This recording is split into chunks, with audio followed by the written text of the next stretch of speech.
My dear friends and professionalist, I am Uday Singh advocate speaking. ನೀವೆಲ್ಲರೂ ಸಹ ನನ್ನ ಚಾನಲ್ ಅನ್ನು ನೋಡ್ತಾ ಇದ್ದೀರಿ ಅಂತ ನಾನು ಅಂದ್ಕೊಂಡಿದ್ದೀನಿ. ಶೇರ್ ಮಾಡಿ, ಲೈಕ್ ಮಾಡಿ, ಕಮೆಂಟ್ ಮಾಡಿ, ಮತ್ತು ನನ್ನ ಚಾನಲ್ಗೆ ಇನ್ನೂ ಯಾರು ಸಬ್ಸ್ಕ್ರೈಬ್ ಆಗಿಲ್ಲ ನೀವೆಲ್ಲರೂ ಸಬ್ಸ್ಕ್ರೈಬ್ ಆಗ್ಬೇಕಂತ ಕೇಳ್ಕೊಳ್ತಾ, ಇವತ್ತು ನಾನು ಇನ್ನೊಂದು ವಿಷಯವಂತ ಇಟ್ಕೊಂಡು ನಿಮ್ಮ ಮುಂದೆ ಬಂದಿದ್ದೇನೆ. ಇವತ್ತು ನಾನು ಆಯ್ಕೆ ಮಾಡ್ಕೊಂಡಿರ್ತಕ್ಕಂಥ ವಿಷಯ ಅಂತಂದ್ರೆ ಜಿನಾಲಜಿ ಅಥವಾ ಫ್ಯಾಮಿಲಿ ಟ್ರೀ, ಅಂದ್ರೆ ವಂಶವೃಕ್ಷ. ವಂಶವೃಕ್ಷವನ್ನ ನೋಡದೆ ಯಾವುದೇ ವಿಧವಾದಂತ ಆಸ್ತಿಯನ್ನ ಖರೀದಿ ಮಾಡಬೇಡಿ.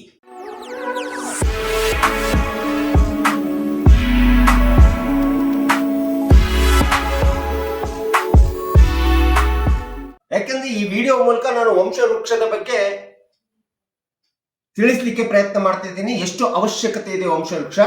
ಯಾವುದೇ ಒಂದು ಆಸ್ತಿಯನ್ನ ಖರೀದಿಸುವಂತ ಸಂದರ್ಭದೊಳಗಡೆ ಆ ಆಸ್ತಿ ಮಾರಾಟ ಮಾಡುವಂತ ವ್ಯಕ್ತಿ ಏನಿದ್ದಾನಲ್ಲ, ಆ ವ್ಯಕ್ತಿಯ ಕುಟುಂಬದ ಸದಸ್ಯರುಗಳ ಕೌಟುಂಬಿಕ ವಂಶವೃಕ್ಷ ತುಂಬಾ ಅವಶ್ಯಕತೆ ಆಗಿರ್ತದೆ.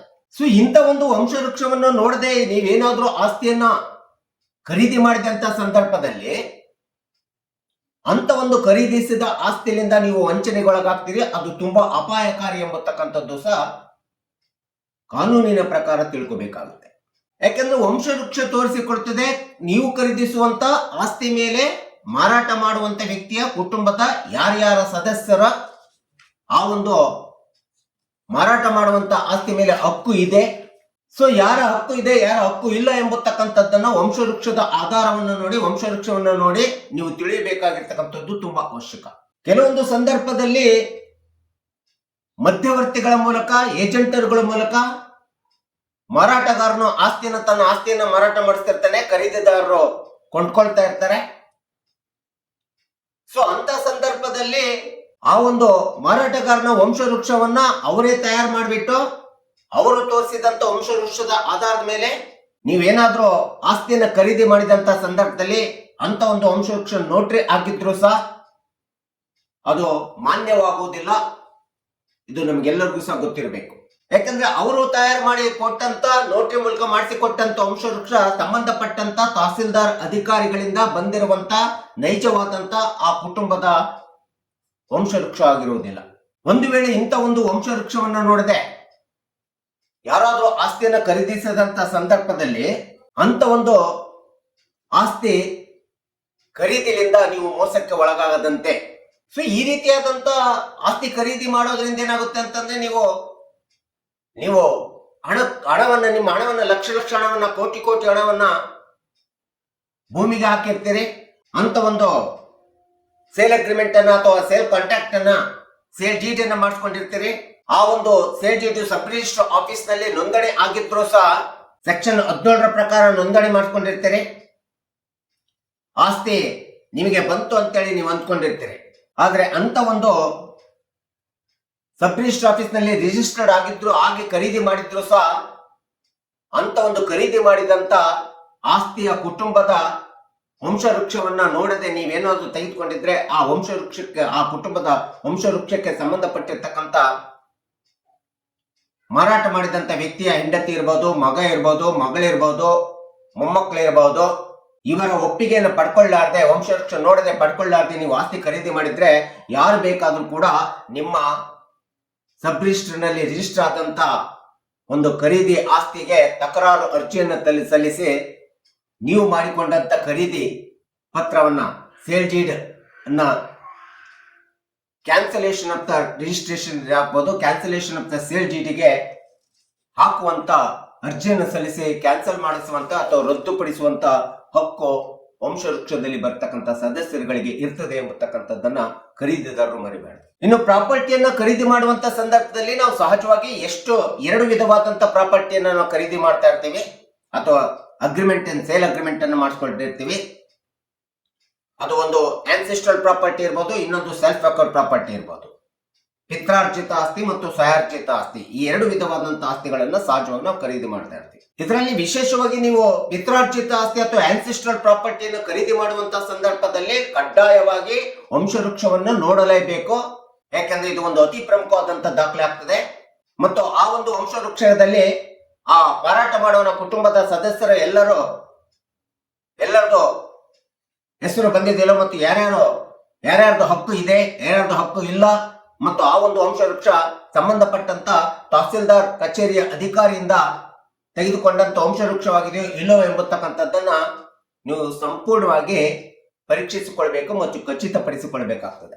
ಸೊ ಈ ರೀತಿ ಕೊಳ್ಳದೆ ನೋಡದೆ ನೀವೇನಾದ್ರೂ ಆಸ್ತಿಯನ್ನ ಖರೀದಿ ಮಾಡಿದ್ರಿ ಅಂತಂದ್ರೆ ಅಂತ ಒಂದು ಖರೀದಿಸಿದ ಆಸ್ತಿಗೆ ನೀವು ತಹಸೀಲ್ದಾರ್ ಕಚೇರಿ ಒಳಗಡೆ ರಿಜಿಸ್ಟ್ರೇಷನ್ ಆದ ನಂತರ ಮುಟೇಶನ್ ಮಾಡಿಸ್ಕೊಳ್ಳಿಕ್ಕೆ ಹೋದಂತ ಸಂದರ್ಭದಲ್ಲಿ ಆ ಒಂದು ವಂಶವೃಕ್ಷ ಮಾರಾಟ ಮಾಡಿದಂತ ವ್ಯಕ್ತಿಯ ವಂಶಕ್ಕೆ ಸಂಬಂಧಪಟ್ಟಂತೆ, ವಂಶಸ್ಥರಿಗೆ ಸಂಬಂಧಪಟ್ಟಂತೆ ಅಥವಾ ಸದಸ್ಯರಿಗೆ ಯಾರಾದ್ರೂ ಕೂಡ ಸದಸ್ಯರು ತಹಸೀಲ್ದಾರ್ ಆಫೀಸಿನಲ್ಲಿ ನಿಮ್ಮ ಖರೀದಿಸಿದ ಆಸ್ತಿಗೆ ತಕರಾರು ಅರ್ಜಿಯನ್ನು ಕೊಟ್ಟು ನಿಮ್ಮ ಹೆಸರಿಗೆ ವರ್ಗಾವಣೆ ಮಾಡ್ಕೊಳ್ತಿದ್ದೀರಲ್ಲ, ಏನು ಮುಟೇಶನ್ ಅಂತೇಳಿ ಮಾಡ್ಕೊಳ್ತಿರಲ್ಲ, ಅಂತ ಒಂದು ಮುಟೇಶನ್ ಆಗುತ್ತಕ್ಕಂಥದ್ದನ್ನು ಕೂಡ ತಡೆ ಹಿಡಿಯತಕ್ಕಂಥದ್ದು ಸಹಜವಾಗಿ ಯಾರಿಗಿರ್ತದೆ ಅಂತಂದ್ರೆ ವಂಶವೃಕ್ಷದಲ್ಲಿ ಇರ್ತಕ್ಕಂಥ ಹಕ್ಕುದಾರರಿಗೆ ಇರ್ತಕ್ಕಂಥದ್ದು ನಾವು ನೋಡ್ತಾ ಇದ್ದೀವಿ.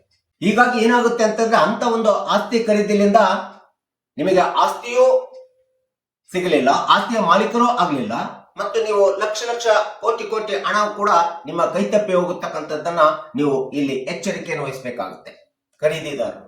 ಇನ್ನು ಎರಡನೇ ಒಂದು ಪ್ರಾಪರ್ಟಿ ಅಂತಂದ್ರೆ ಸಹಜವಾಗಿ ನಾವು ನೋಡ್ತಿದ್ವಿ ಸೆಲ್ಫ್ ಅಕರ್ಡ್ ಪ್ರಾಪರ್ಟಿ ಅಂತ ಹೇಳಿ, ಸ್ವಯಾರ್ಜಿತ ಆಸ್ತಿ. ಯಾವುದೇ ಒಬ್ಬ ವ್ಯಕ್ತಿ ತಾನು ಗಳಿಸಿದಂತ ಸ್ವಯಾರ್ಜಿತ ಆಸ್ತಿಯನ್ನ ಮಾರಾಟ ಮಾಡ್ಲಿಕ್ಕೆ ಹೊರಟಂತ ಸಂದರ್ಭದಲ್ಲಿ ಅಂತ ಒಬ್ಬ ವ್ಯಕ್ತಿಯ ವಂಶವೃಕ್ಷದ ಪಡೆದುಕೊಳ್ಳತಕ್ಕಂಥದ್ದು, ನೋಡಿಕೊಳ್ಳತಕ್ಕಂಥದ್ದು ಅವಶ್ಯಕತೆ ಇರೋದಿಲ್ಲ. ಇದರಲ್ಲಿ ನಾವು ಸಹಜವಾಗಿ ನಾವು ನೋಡ್ತಾ ಇದ್ದೀವಿ. ಆದ್ರೆ ಸ್ವಯಾರ್ಜಿತ ಆಸ್ತಿ ಅಂತ ಹೇಳ್ಬಿಟ್ಟು ಯಾವ ವ್ಯಕ್ತಿ ಮಾರಾಟ ಮಾಡ್ಲಿಕ್ಕೆ ಬಂದಿರ್ತಾನೆ, ಖರೀದಿದಾರರು ಸೂಕ್ಷ್ಮತೆಯನ್ನು ನೋಡ್ಬೇಕಾಗುತ್ತೆ. ಅವನು ಮಾರಾಟ ಮಾಡುವಂತ ಆಸ್ತಿ ಅದು ಅವನು ಗಳಿಸಿದಂತ ಸ್ವಯಾರ್ಜಿತ ಆಸ್ತಿ ಅಥವಾ ಪಿತ್ರಾರ್ಜಿತ ಆಸ್ತಿ ಅಥವಾ ಯಾರಿಂದ ಹೇಗೆ ಬಂದಿದೆ ಆ ಆಸ್ತಿ ಎಂಬತಕ್ಕಂಥದ್ದನ್ನ ಸಂಪೂರ್ಣವಾಗಿ ಖಚಿತಪಡಿಸಿಕೊಳ್ಬೇಕಾಗ್ತದೆ. ಸೊ ಒಂದು ವೇಳೆ ಅಂತ ಆಸ್ತಿ ನಿಜವಾಗ್ಲೂ ಸ್ವಯಾರ್ಜಿತ ಆಸ್ತಿ ಇದ್ರೆ ಅಲ್ಲಿ ವಂಶವೃಕ್ಷ ನೋಡುವಂತ ಅವಶ್ಯಕತೆ ಇರೋದಿಲ್ಲ. ಆದ್ರೆ ಆ ಆಸ್ತಿ ಬೇರೆಯವರಿಂದ ಬಂದಾಗ ಅದು ಯಾವ ಆಧಾರದಿಂದ ಬಂದಿದೆ, ಪಿತ್ರಾರ್ಜಿತ ಆಧಾರದಿಂದ ಬಂದಿದೆಯೋ ಸ್ವಯಾರ್ಜಿತ ಆಧಾರವನ್ನು ಇಟ್ಕೊಂಡು ಬಂದಿದೆ ಎಂಬತಕ್ಕಂಥದ್ದನ್ನ ನೋಡದೆ ಆಸ್ತಿಯನ್ನು ಖರೀದಿ ಮಾಡಬಾರ್ದು. ಸೊ ಇವತ್ತಿನ ದಿನಗಳಲ್ಲಿ ಈ ರೀತಿ ಖರೀದಿ ಮಾಡಿದಂತ ಎಷ್ಟೋ ಆಸ್ತಿಗಳು ವ್ಯಾಜ್ಯಗಳಾಗಿ, ದಾವೆಗಳಾಗಿ ನ್ಯಾಯಾಲಯಗಳಲ್ಲಿ ಪ್ರಕರಣಗಳಾಗಿ ದಾಖಲಾಗ್ತಾ ಇವೆ. ಒಂದು ವೇಳೆ ನಿಮ್ಮ ಅಗ್ರಿಮೆಂಟ್ ಅಥವಾ ಸೇಲ್ ಡೀಡ್ ರಿಜಿಸ್ಟರ್ಡ್ ಆಗಿದ್ದಾಗಲೂ ಸಹ ಆ ಒಂದು ರಿಜಿಸ್ಟರ್ಡ್ ಆದಂತ ಸೇಲ್ ಅಗ್ರಿಮೆಂಟ್ ಅಥವಾ ಸೇಲ್ ಡೀಡ್ ಮೇಲೆ ಇವತ್ತು ನ್ಯಾಯಾಲಯಗಳಲ್ಲಿ ವ್ಯಾಜ್ಯ ಪ್ರಕರಣ ದಾಖಲಾಗ್ತಾ ಇರ್ಲಿಕ್ಕೆ ಕಾರಣ ಅಂತಂದ್ರೆ ಅಲ್ಲಿ ವಂಶವೃಕ್ಷದ ಉಲ್ಲಂಘನೆ ಇರ್ತದೆ. ಸೇಲ್ ಅಗ್ರಿಮೆಂಟ್, ಸೇಲ್ ಡೀಡ್ ಅನ್ನ ಒಂದು ಸಾಕ್ಷ್ಯದ ಪುರಾವೆ ಅಂತೇಳಿ ಪರಿಗಣಿಸ್ತಾರೆ, ರಿಜಿಸ್ಟರ್ಡ್ ಆಗಿರ್ತದೆ, ಸಾಕ್ಷಿಯ ಪುರಾವೆ ಅಂತೇಳಿ ಪರಿಗಣಿಸ್ತದೆ ನ್ಯಾಯಾಲಯ. ಪರಿಗಣಿಸಿದ್ರು ಸಹ ವ್ಯಾಜ್ಯಗಳು ಅಂತ ಒಂದು ಖರೀದಿಸಿದ ಆಸ್ತಿಯ ವಿರುದ್ಧ ನ್ಯಾಯಾಲಯದಲ್ಲಿ ಪ್ರಕರಣ ಆಗಿ ದಾಖಲಾಗ್ಲಿಕ್ಕೆ ಮೂಲ ಕಾರಣ ಅಂತಂದ್ರೆ ಅಲ್ಲಿ ವಂಶವೃಕ್ಷದೊಳಗಡೆ ಬರುವಂತ ಸದಸ್ಯರುಗಳ ಹಕ್ಕುಗಳನ್ನ ಮೊಟಕುಗೊಳಿಸಿ ಅವರ ಹಕ್ಕನ್ನ ಕೊಡಲಾರ್ದ ಅವರ ಹಕ್ಕನ್ನು ಮೊಟಕುಗೊಳಿಸಿ ಆಸ್ತಿಯನ್ನ ಮಾರಾಟ ಮಾಡಿದಂತ ಸಂದರ್ಭದಲ್ಲಿ ಆಸ್ತಿಯನ್ನ ಖರೀದಿದಾರ ಏನು ಖರೀದಿ ಮಾಡಿರ್ತಾನೆ ಅವನು ಆ ವಂಶವೃಕ್ಷದ ಸದಸ್ಯರ ಹಕ್ಕುಗಳಿಂದ, ತಕರಾರಿನ ಹಕ್ಕುಗಳಿಂದ ತಪ್ಪಿಸಿಕೊಳ್ಳಿಕ್ಕೆ ಸಾಧ್ಯ ಆಗೋದಿಲ್ಲ. ಇದು ಕಾನೂನಿನಲ್ಲಿ ಸ್ಪಷ್ಟ ಇದೆ. ಸೊ ಇಂಥ ಒಂದು ಖರೀದಿಯ ಆಸ್ತಿಯ ಬಗ್ಗೆ ಯಾವುದೇ ಒಂದು ಕುಟುಂಬದ ಸದಸ್ಯರು ತಮ್ಮ ಹಕ್ಕಿನಿಂದ ವಂಚಿತರಾದಂತ ಸಂದರ್ಭದಲ್ಲಿ ಅವನ ಮಗ ಇರ್ಬೋದು, ಮಗಳಿರ್ಬೋದು, ಮೊಮ್ಮಗ ಇರ್ಬೋದು ಅಥವಾ ಯಾವುದೇ ಸಹೋದರರು ಇರ್ಬೋದು, ಸಹಜವಾಗಿ ಅವರ ಹಕ್ಕನ್ನು ಪಡ್ಕೊಳ್ಳಿಕ್ಕೆ ನ್ಯಾಯಾಲಯದಲ್ಲಿ ಸಿವಿಲ್ ದಾವೆ ವ್ಯಾಜ್ಯವನ್ನ ಪ್ರಕರಣವನ್ನಾಗಿ ದಾಖಲಿಸತಕ್ಕಂಥದ್ದು ಇವತ್ತಿನ ದಿನಗಳಲ್ಲಿ ಸಹಜವಾಗಿ ನಾವು ನೋಡ್ತಾ ಇದ್ದೀವಿ. ಹೀಗಾಗಿ ಯಾವುದೇ ಒಂದು ಆಸ್ತಿಯನ್ನ ಖರೀದಿ ಮಾಡುವಂತ ಸಂದರ್ಭದಲ್ಲಿ ಅದು ಆನ್ಸಿಸ್ಟರ್ ಪ್ರಾಪರ್ಟಿ ಇರ್ಬೋದು ಅಥವಾ ಸೆಲ್ಫ್ ಅಕರ್ಡ್ ಪ್ರಾಪರ್ಟಿ ಇರ್ಬೋದು, ವಂಶವೃಕ್ಷ ಎಂಬತಕ್ಕಂಥದ್ದು ಒಂದು ಕಾನೂನುಬದ್ಧವಾದಂತ ದಾಖಲೆ ಆಗ್ತದೆ. ಈ ದಾಖಲೆಯನ್ನ ಪಡ್ಕೊಂಡ್ಬಿಟ್ಟು ಸೇಲ್ ಅಗ್ರಿಮೆಂಟ್ ಅನ್ನ, ಸೇಲ್ ಡೀಡ್ ಅನ್ನ ಮಾಡಿಸ್ಕೊಂಡು ಸಬ್ ರಿಜಿಸ್ಟರ್ ಆಫೀಸ್ ಒಳಗಡೆ ನೀವು ಅದನ್ನ ರಿಜಿಸ್ಟ್ರೇಷನ್ ಮಾಡಿಸುವಂತ ಸಂದರ್ಭದಲ್ಲಿ ವಂಶವೃಕ್ಷದ ಪ್ರಕಾರ ಮಾರಾಟಗಾರನ ಸದಸ್ಯರ ಕುಟುಂಬದಲ್ಲಿ ಯಾರ್ಯಾರಿಗೆ ಹಕ್ಕಿದೆ ಎಂಬತಕ್ಕಂಥದ್ದನ್ನ ನೋಡ್ಕೊಂಡ್ಬಿಟ್ಟು ಅವರೆಲ್ಲರುಗಳ ಒಪ್ಪಿಗೆಯನ್ನ, ಸಹಿಯನ್ನ, ಕನ್ಸೆಂಟ್ ಅನ್ನ, ಸಿಗ್ನೇಚರ್ ಅನ್ನ ತೆಗೆದುಕೊಂಡು ಆಸ್ತಿಯನ್ನ ಖರೀದಿ ಮಾಡಿದಂತ ಸಂದರ್ಭದಲ್ಲಿ